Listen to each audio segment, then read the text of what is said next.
So when putting the conduit through the van, I'll show you how I'm doing it. It sometimes needs to go through metal, so I drill a hole here, then iron the edges.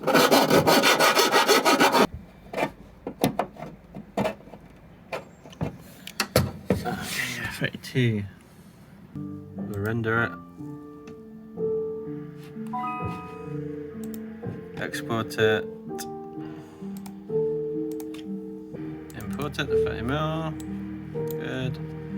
So build plate adhesions. Upload it directly to the printer. Upload. Good.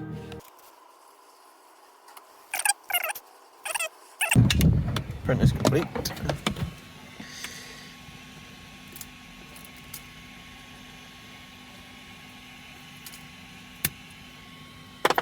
This.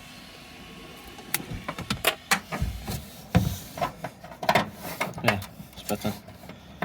Hardly any movement. And a bit of sucker flex on there. We can stick it in there.